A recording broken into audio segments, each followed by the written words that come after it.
Annually on the 3rd of May, World Press Freedom Day provides an opportunity to take a closer look at the conditions in which journalists are working around the world and at the principles of media independence. In India, since Narendra Modi came to power, press freedom has steadily declined. Well, for more on the situation for journalists there, let's cross live to Pavni Mittal, our correspondent in New Delhi. Pavni, observers say it's becoming ever more difficult for journalists to work in India. Just take us through some of the challenges they're facing there. Good morning. You're right. It is becoming harder for us to do our jobs over here. Now, India on paper has a booming media landscape.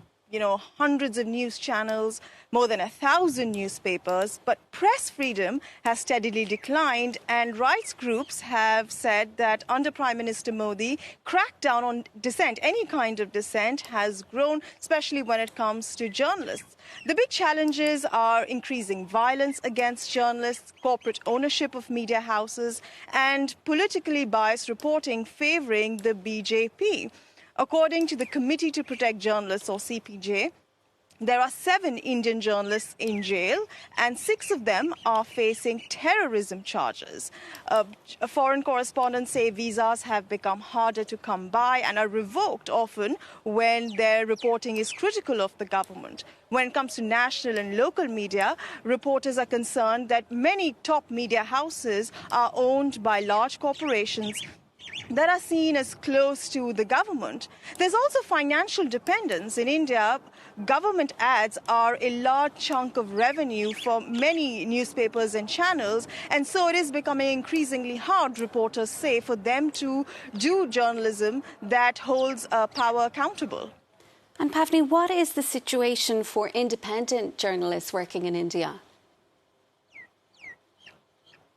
So what we've seen is a trend where many journalists are now finding avenues to do their work outside what you call mainstream media. So going independent, you have scrappy digital newsrooms that say they don't take any ads, so no corporate or political interference. They are funded by subscriptions.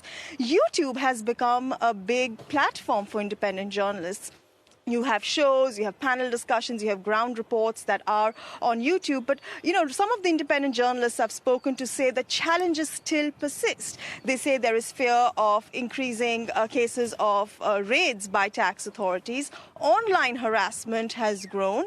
And, there is also a case of cases of YouTube channels being blocked by the government. But they say that there is some silver lining, and that is that subscriptions have grown. YouTube videos are going viral, so they believe that as far as the average Indian consumer of news is concerned, there is an appetite for fearless and fair journalism in the country. Pavni, for now, we will leave it there. That's our correspondent in New Delhi, Pavni Mittal. Well, freedom of the press is legally protected in India by an amendment to the Constitution, but critics say it has been steadily declining, as we've been hearing. Last year, the country was ranked 161 out of 180 nations around the world.